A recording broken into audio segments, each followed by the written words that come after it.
कहानी की शुरुआत होती है थाईलैंड के गांव के इलाके में, जहाँ लोग अपनी रोजमर्रा की जिंदगी आराम से जी रहे थे। वहीं जंगल के पास कुछ जवान लड़के नदी से पकड़े हुए मेंढकों के साथ खेल रहे थे, पर तभी उन्हें एक बहुत बड़ा अजीब सा अंडा मिला जो उन्होंने पहले कभी नहीं देखा था। थोड़ा चौंक कर उन लड़कों ने उस अंडे को छूने का फैसला किया। उनसे थोड़ा दूर एक मछुआरे ने नदी के कोने पर पानी में कुछ अजीब सी चीज अपनी तरफ आती हुई देखी। उसी पल पानी के बिल्कुल नीचे से एक बहुत ही बड़ा डरावना जीव बाहर निकला और इतनी जोर से दहाड़ा कि वहाँ मौजूद हर इंसान की रूह कांप गई। सब लोग डर से जम गए। जो मंजर वो मछुआरा देख रहा था उससे शौक के मारे वो बिल्कुल हिल भी नहीं पाया। लेकिन अजीब बात ये थी कि मॉन्स्टर ने उसे पूरी तरह इग्नोर कर दिया और सीधा उन जवान लड़कों की तरफ बढ़ गया जो उसके बच्चे के अंडे को छू रहे थे। इसके कुछ घंटों बाद सुबह के वक्त हम देखते हैं कि एक लोकल डिटेक्टिव हमले की जगह पर पहुंचा, जहां उसे पता चला कि एक लड़का जिंदा बच गया था, लेकिन वो इतने गहरे सदमे में था कि कुछ भी बोल नहीं पा रहा।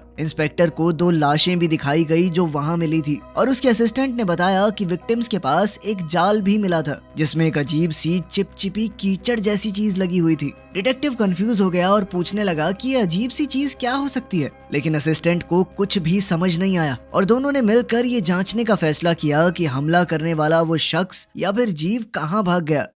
खैर फिर हम पास ही में रहने वाली लड़की मे को देखते हैं, जिसे उसकी माँ लिन ने उठाया और नाश्ता करने के लिए बुलाया। जब मे सीढ़ियों से नीचे आई तो लिन ने उसे अपने भाई को भी जगाने को कहा, क्योंकि उसके पिता कल रात मछली पकड़ने गए थे और तब से वापस नहीं आए। नींद में होने के बावजूद मे ने अपनी माँ की बात मानी और अपने बड़े भाई कैंग के पास गई। जैसे ही कैंग को अपने पिता के गायब होने की खबर मिली, वो अपनी छोटी बहन के साथ पूरे गाँव में घूमते हुए हर किसी से मछुआरे के बारे में पूछने लगा। इस दौरान मे अपने भाई से थोड़ा अलग हो गई और गांव के आसपास के खेतों में चलने लगी। तलाश करते करते उसे मिट्टी में एक बहुत बड़े पंजे का निशान मिला। उन निशानों का पीछा करते हुए उसे एक बड़ा सा अंडा मिला और उसने सोचा कि ये अपने भाई को दिखाना चाहिए। उत्साहित होकर मैं उस बड़े से अंडे को अपने घर ले आई, लेकिन माँ ने उसे बहुत डांटा और कहा कि जहाँ से लेकर आई है वहाँ वापस छोड़ कर आ। लेकिन मैं ने मना कर दिया और जिद में माँ से दूर चली गई, जिससे लिन और भी ज्यादा गुस्से में आ गई। फिर लिन ने अपने बड़े बेटे कैंग के साथ बाहर जाकर मे को ढूंढने का फैसला किया,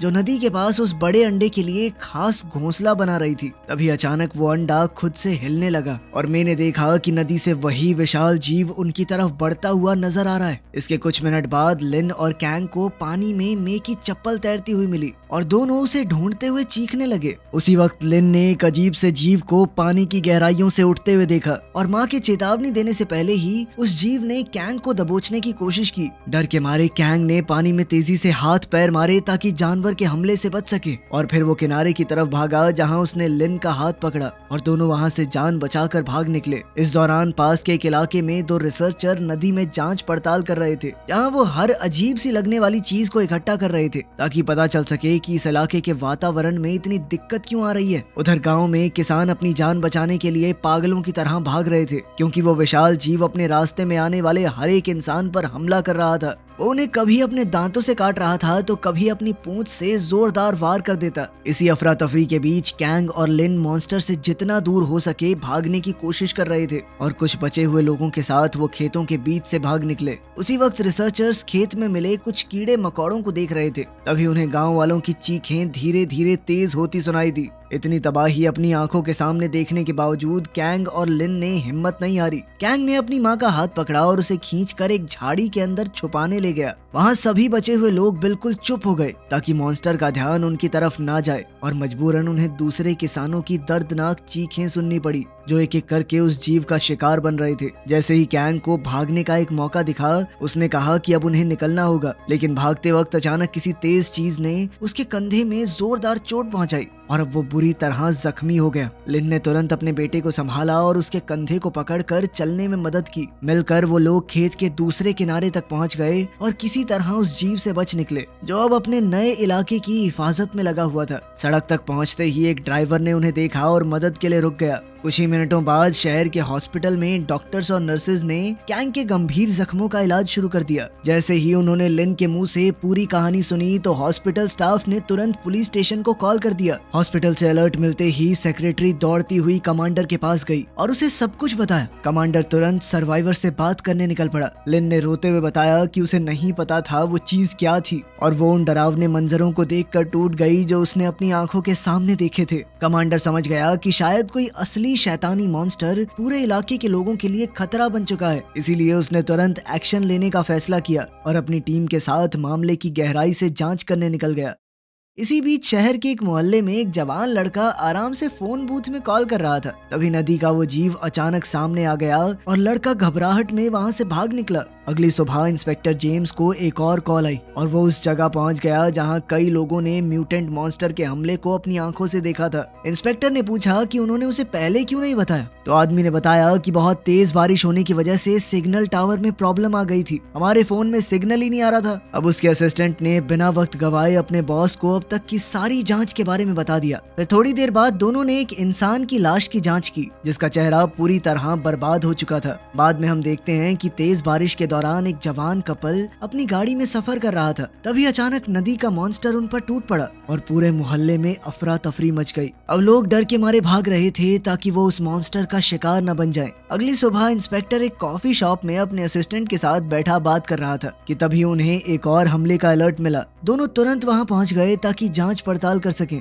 लेकिन उन्हें सिर्फ और ज्यादा लाशें और मॉन्स्टर की हुई तोड़ फोड़ के नजारे मिले। थोड़ी देर बाद जेम्स कमांडर से मिला और दोनों ने मिलकर पुलिस स्टेशन में सारे ऑफिसर्स को इकट्ठा किया ताकि उस शैतानी जीव को पकड़ने के लिए एक सॉलिड प्लान बनाया जा सके। मीटिंग खत्म होते ही इन्वेस्टिगेटर को अपनी बेटी के स्कूल से कॉल आया और उसे मजबूरन स्कूल खत्म होने से पहले ही उसे लेने जाना पड़ा क्योंकि उसका अपने क्लासमेट्स के साथ झगड़ा हो गया था। इसी बीच दोनों इन्वेस्टिगेटर्स हॉस्पिटल में डॉक्टर्स से मिले और नए विक्टिम्स की हालत के बारे में पूछा। साथ ही उन्होंने लिन से दोबारा पूछा कि बताओ आपके गाँव में क्या हुआ था, लेकिन लिन अब उस बारे में बात करने की हिम्मत तक नहीं जुटा पा रही थी और वो बस अपने बेटे के पास बैठी रही जो अब बाथरूम जाने के लिए उठ खड़ा हुआ। जैसे ही कैंग बाथरूम गया उसे अजीबोगरीब चीजें दिखाई देने लगी। उसने अपने कंधे की पट्टी हटाई तो देखा कि जख्म से कुछ चिपचिपा सा निकल रहा है। कुछ ही देर में कैंग को ये तस्वीर साफ दिखाई देने लगी कि उसकी बहन मे के साथ क्या हुआ था। उसे एहसास हुआ कि उसकी छोटी बहन जिंदा थी क्योंकि वो झाड़ियों में छुपने में कामयाब हो गई थी। बेचैन होकर कैंग अपनी माँ को बताने के लिए दौड़ा और एक कागज पर लिखकर बताया कि उसे पता है मॉन्स्टर कहाँ पर है। उसी वक्त कमांडर ने कुछ गार्ड्स और हिम्मत वाले लोगों को इकट्ठा किया जो उस जीव का सामना करने को तैयार थे। जैसे ही उन्हें दुश्मन की लोकेशन का अलर्ट मिला वो सब उसे ढूंढने निकल पड़े। रास्ते में ही लिन और कैंग ने उन्हें रोका क्योंकि वो हॉस्पिटल से निकल आए थे। लिन ने बताया कि उसके बेटे ने मॉन्स्टर की जगह का पता लगा लिया है और ऑफिसर ने फैसला किया कि कैंग ही उन्हें रास्ता दिखाएगा। कुछ देर चलने के बाद कैंग ने देखा कि मॉन्स्टर एक पुराने सुनसान शेड में छुपा हुआ था। उसने तुरंत कमांडर को सिग्नल दिया जिसके बाद कमांडर ने अपने आदमियों से कहा कि विस्फोटक बैरल उस जीव की तरफ फेंके जाएं। जोरदार धमाकों और धुएं से घिरा हुआ वो मॉन्स्टर गुस्से में बाहर निकला और सामने आने वाले हर इंसान पर हमला करने लगा। बिना हथियार वाले सिविलियंस तुरंत छुप गए जबकि बाकी लोग मॉन्स्टर को घेर कर उसे बार बार जोर से मारने लगे। लेकिन उसी वक्त कैंग भी उन हमलों से प्रभावित होने लगा और कमजोर होकर जमीन पर गिर पड़ा। इससे लिन पूरी तरह हैरान हो गई। इसके बावजूद आदमियों ने अपने हमले नहीं रोके और मॉन्स्टर को और ज्यादा जख्मी कर दिया जो अब एक बड़े जाल में फंस चुका था। जब लिन को समझ आया कि उसका बेटा किसी न किसी तरह मॉन्स्टर से जुड़ा हुआ है तो उसने तुरंत बीच में आकर सबको रोक दिया और कहा कि वो अपने बेटे की जान इस तरह खतरे में नहीं डाल सकती। कमांडर ने महसूस किया कि लिन सच कह रही है, इसीलिए उसने फिलहाल के लिए मॉन्स्टर को जिंदा कैद करने का फैसला किया। उसने अपने असिस्टेंट को वहाँ की जिम्मेदारी दी क्योंकि उसे पुलिस स्टेशन में चल रही एक और परेशानी को सुलझाने जाना है। दूर एक और जगह पर दो पुलिस वाले बारिश के बीच एक सड़क पर गाड़ी रोक कर खड़े हो गए और सोचा कि बारिश थोड़ी कम हो जाए तो आगे बढ़ेंगे। तभी उनकी नजर एक विशाल काय अंडे पर पड़ी। वो उस अंडे को ध्यान से देख ही रहे थे तभी अचानक मे उनके सामने आ गई और उन्हें चौंका दिया। बिना वक्त जाया किए ऑफिसर्स ने तुरंत इंस्पेक्टर को कॉल करने का फैसला किया, लेकिन लड़की गहरे सदमे में थी, किसी भी सवाल का जवाब नहीं दे रही थी। कुछ ही देर बाद एक पुलिस ऑफिसर ने बताया कि उन्हें जमीन पर एक बड़ा सा अंडा मिला है और जैसे ही इन्वेस्टिगेटर ने उस अंडे का साइज देखा उसका चेहरा एकदम सुन्न पड़ गया। अब उसने सोचा कि इस बड़े से अंडे को अपनी कार में रख लेता हूँ और मे को साथ ले जाऊंगा। मे चुपचाप जाकर जेम्स की बेटी के साथ बैठ गई। पुलिस स्टेशन में लोगों के बीच फैली घबराहट के दौरान कमांडर अपनी सेक्रेटरी से बात कर रहा था। सबकी सुरक्षा के लिए उसने फैसला किया कि जब तक सिचुएशन कंट्रोल में नहीं आती तब तक सभी नागरिक शहर के मंदिर में चले जाएं। मॉन्स्टर को पकड़ने के बाद पुलिस ने उसे पिकअप ट्रक के बोनट पर रख दिया। वहीं लिन दूसरे लोगों को रोकने की कोशिश कर रही थी कि वो मॉन्स्टर को और ज्यादा चोट ना पहुंचाए क्योंकि कैंग हर एक हमले का दर्द महसूस कर रहा था। लेकिन ज्यादातर लोगों को मॉन्स्टर से नफरत थी, वो उसे नुकसान पहुंचाना चाहते थे और बेचारी लिन बस बेबस होकर उन्हें टोकने लगी। उसे समझ नहीं आ रहा था कि वो क्या करे। उधर अपनी कार में इंस्पेक्टर अपनी बेटी के साथ उनके खराब रिश्ते के बारे में बात करने लगा। तभी अंधेरे में उसके असिस्टेंट ने कुछ आता हुआ महसूस किया। जब सबने मिलकर देखने की कोशिश की तो उनके सामने एक बहुत ही बड़ा जीव था और तब उन्हें समझ आया कि शहर पर जो हमला हुआ था वो तो असल में एक बच्चे ने किया था, क्योंकि असली बड़ा मॉन्स्टर तो उनके सामने खड़ा था। घबराहट में पुलिस वाले भागने लगे लेकिन बच नहीं पाए। वहीं दूर से गोली की आवाज सुनते ही जेम्स ने डिसाइड किया कि उसे देखना होगा क्या हो रहा है। वो जोर जोर से अपने असिस्टेंट को पुकारने लगा, जो उसे एक एम्बुलेंस के अंदर बैठा हुआ मिला। कंफ्यूज होकर जेम्स ने व्हीकल के आसपास के इलाके को चेक करना शुरू किया। जैसे ही उसकी नजर उस खतरनाक जीव पर पड़ी, वो डर से कांप उठा और अपने कलीग के साथ छुपने की कोशिश की। अब अपनी बेटी को बचाने के लिए उसने व्हीकल के रेडियो का इस्तेमाल करके वार्न किया कि मॉन्स्टर पास ही है, और दोनों लड़कियों को ऑर्डर दिया कि बिल्कुल चुप रहें और हिले नहीं। लेकिन प्रॉब्लम ये हुई कि पैम, जो उसकी बेटी थी, वो मॉन्स्टर को देखकर डर गई और वो जीव गाड़ी पर हमला करने लगा। उसी वक्त उनके पास जो अंडा था वो लगातार हिलने लगा, जैसे अभी टूटकर कुछ बाहर आने वाला हो। इंस्पेक्टर समझ चुका था कि उसकी बेटी किसी भी पल इन हमलों का शिकार हो सकती है, तो उसने हिम्मत जुटाई और मॉन्स्टर पर गोलियां चलानी शुरू कर दी। इसी वजह से वो विशाल जीव जेम्स की तरफ मुड़ गया और उसे मारने की कोशिश की, लेकिन जेम्स ने वक्त पर अपना बचाव कर लिया। इसके तुरंत बाद इंस्पेक्टर नदी की तरफ भागने लगा। अपने दोस्त की मदद के लिए असिस्टेंट ने एम्बुलेंस से एक ऑक्सीजन टैंक निकाला। दुश्मन के करीब पहुंचकर उसने वो टैंक मॉन्स्टर की तरफ फेंका ताकि उसे धीमा किया जा सके, लेकिन मॉन्स्टर लगातार गाड़ी की खिड़कियों पर हमला करता रहा ताकि अपने अंडे को वापस हासिल कर सके। अब पैम का डर बढ़ता ही जा रहा था। पैम ने खिड़की बंद करने की कोशिश की, लेकिन वो कामयाब नहीं हो पाई और मॉन्स्टर ने अपने सर से जोरदार हमला करके गाड़ी का एक हिस्सा तोड़ दिया। उसी वक्त असिस्टेंट ने ऑक्सीजन टैंक पर गोली चला दी और जोरदार ब्लास्ट से मॉन्स्टर का ध्यान अपनी तरफ खींचा। अब वो तुरंत उसकी तरफ मुड़ गया। असिस्टेंट समझ गया कि वो इतनी जल्दी दूसरा एक्सप्लोजन नहीं कर पाएगा, इसीलिए अपनी जान बचाने के लिए वो एम्बुलेंस के अंदर घुस गया। तभी अचानक क्रीचर ने व्हीकल का दरवाजा एक झटके में तोड़ दिया। जैसे ही उसे खोया हुआ अंडा मिला, मॉन्स्टर ने एक भी सेकंड बर्बाद नहीं किया। अंडा वापस मिलते ही वो वहाँ से हटने लगा, मानो ये समझने की कोशिश कर रहा हो कि उसका दूसरा बच्चा कहाँ गया। इसके बाद जब पैम बाहर निकली तो उसे अंधेरे में वही मॉन्स्टर उसका इंतजार करता हुआ मिला। उसी वक्त जेम्स भी बाहर निकल आया। जैसे ही उसने देखा कि उसकी बेटी को क्रीचर ने जमीन पर गिरा दिया है, वो बिना सोचे समझे उसकी तरफ दौड़ पड़ा। उसे महसूस हुआ कि तेज बारिश उसकी चीखों को दबा रही है, इसीलिए उसने जमीन पर गिरे हुए टैंक पर गोली चला दी, जिसे उसके असिस्टेंट ने पहले गिराया था। धमाका होते ही मॉन्स्टर उसकी तरफ बढ़ने लगा। जैसे ही पैम ने देखा कि उसके पिता खतरे में हैं, वो जमीन पर रगड़ते हुए जोर से चीखने लगी, लेकिन जेम्स अपनी जगह से हिला नहीं। जैसे ही मॉन्स्टर उसे खत्म करने वाला था, उसे अपने दूसरे बच्चे की मदद की चीख सुनाई दी, जो भीड़ के बीच ट्रक में अभी भी फंसा हुआ था। इसीलिए मॉन्स्टर तुरंत अपने बच्चे को बचाने के लिए भागा। अब जेम्स ने एक पल भी जाया नहीं किया और अपनी बेटी को बाहों में उठाकर वहाँ से दूर निकल गया। कुछ मिनटों बाद वो विशाल का एक क्रीचर शहर में पहुंच चुका था, जहां एक छोटी लड़की ने उसे अपने घर की खिड़की से देखा। उसी वक्त जेम्स ने भी कमांडर को कांटेक्ट किया और मॉन्स्टर के आने की चेतावनी दी। कमांडर समझ चुका था कि वक्त बहुत ही कम है, इसीलिए उसने तुरंत सबको मंदिर की तरफ जाने का ऑर्डर दिया और लोगों ने जल्दी जल्दी शहर खाली करना शुरू कर दिया।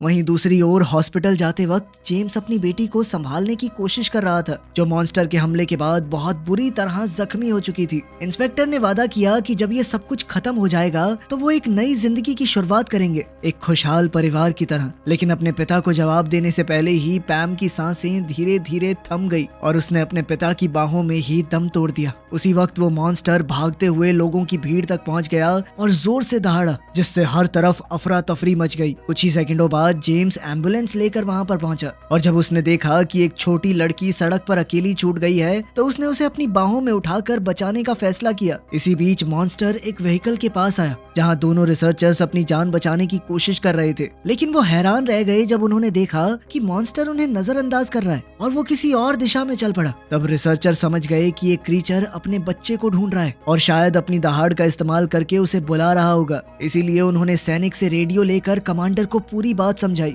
वहीं दूसरी ओर उस वक्त कैंग ने भी एक्शन लेने का फैसला कर लिया। अपनी माँ को आखिरी बार गले लगाने के बाद वो लड़खड़ाते हुए ट्रक की तरफ बढ़ा, जहाँ उसने बेबी मॉन्स्टर पर हमला किया। ताकि बड़े क्रीचर का ध्यान अपनी तरफ खींच सके। आखिरकार कैंग ड्राइवर सीट पर बैठ गया और निकलने की तैयारी करने लगा, जबकि उसकी माँ दूर से बस की तरफ भाग रही थी। कुछ ही सेकंडों में तेज रफ्तार से सड़कों पर दौड़ते कैंग ने बच्चे की चीखों का फायदा उठाकर बड़े मॉन्स्टर का ध्यान अपनी तरफ खींच लिया और वो उसे लगातार दूर ले गया। अगली सुबह कमांडर ने प्रेस कॉन्फ्रेंस में मीडिया के सामने अपना बयान दिया और पुलिस स्टेशन के बाकी ऑफिसर्स के साथ मिलकर ये फैसला किया कि पूरी रात की सच्चाई को छुपा दिया जाएगा। उन्होंने कहा कि जो भी वीडियो लीक हुई हैं वो सिर्फ एक अंडरग्राउंड फिल्म की रिकॉर्डिंग्स हैं और शहर पर किसी असली मॉन्स्टर ने हमला नहीं किया। इसी बीच शहर के बीच में मे अपनी माँ से मिली और दोनों ने सुकून के साथ एक दूसरे को गले लगा लिया, जबकि जेम्स अपनी मर चुकी बेटी को अलविदा कह रहा था। उस पल जेम्स को कमांडर के साथ हुई बात याद आई, जिसमें कमांडर ने उसे कहा था कि क्रीचर की मौजूदगी को राज रखा जाए, वरना इस मॉन्स्टर का शिकार करने के चक्कर में बहुत सारे अजीबोगरीब लोग यहाँ आ जाएंगे, जिससे हालात और बिगड़ सकते हैं। जेम्स ये जानता था कि ये तो मरे हुए लोगों के साथ नाइंसाफी हुई कि उनकी मौत को इस तरह छुपाया जाए, लेकिन जेम्स फिर भी चुप रहा। जाते वक्त उसने अपना बैज कमांडर को दे दिया, ये दिखाते हुए कि अब वो इस सब का हिस्सा नहीं रहना चाहता। सच को पुलिस ने चाहे जितना भी दबा दिया हो, लेकिन उस रात का डर और गुस्सा शहर के लोगों के लिए हमेशा एक हकीकत बना रहा, क्योंकि उन्होंने अपनी आंखों से उस खौफनाक मंजर को देखा था। खैर फिर दिन बीतने लगे और ज्यादातर लोगों ने कोशिश की कि वो सब कुछ भूल जाएं, लेकिन शहर के पास की नदी के किनारे अब भी मॉन्स्टर के पंजों के निशान मिट्टी पर दिखते थे। साथ ही वहाँ वो व्हीकल भी मौजूद था जिसे कैंग ने अपने बलिदान के दौरान छोड़ा था। फिर पूरे 5 साल बाद जेम्स वापस शहर के बाहर के इलाके में काम पर लौट आया और उसने मे पर नजर रखने का फैसला किया, क्योंकि उस रात जब वो क्रीचर के अंडे के पास मिली थी तब से उसका व्यवहार बड़ा अजीब सा था। उस रात जेम्स ने चुपके से मे का पीछा किया और नदी के किनारे पहुंचा, जहां उसने देखा कि मे कई सालों से एक तरह की रस्म कर रही है और वो अपने परिवार के फार्म से लाई हुई एक बकरी को बड़े मॉन्स्टर को खिला रही थी। अब जेम्स समझ चुका था कि ये लड़की उस खतरनाक जीव को कंट्रोल कर रही है, इसलिए जेम्स ने घात लगाकर हमला करने का प्लान बनाया। रात के अंधेरे में हाथ में जलती हुई मशाल पकड़कर उसने मे को चौंका दिया। तभी बेबी मॉन्स्टर को लगा कि उसकी मालकिन पर हमला हो रहा है, इसीलिए वो तुरंत जेम्स की तरफ कूदा और उस पर हमला करने की कोशिश की, लेकिन जेम्स बहुत तेज था। उसने मशाल से मॉन्स्टर के चेहरे का एक हिस्सा जला दिया, जिसके बाद क्रीचर ने उसे दूर फेंक दिया। मे ने बात को संभालते हुए क्रीचर को वापस जाने का हुक्म दिया, लेकिन जेम्स रुकने वाला नहीं था। उसने अपनी गाड़ी में लगा हुआ एक्सप्लोसिव चला दिया और इस धमाके ने टारगेट को जमीन पर गिरा दिया। इसके तुरंत बाद जेम्स ने ट्रक का दूसरा बम भी एक्टिवेट कर दिया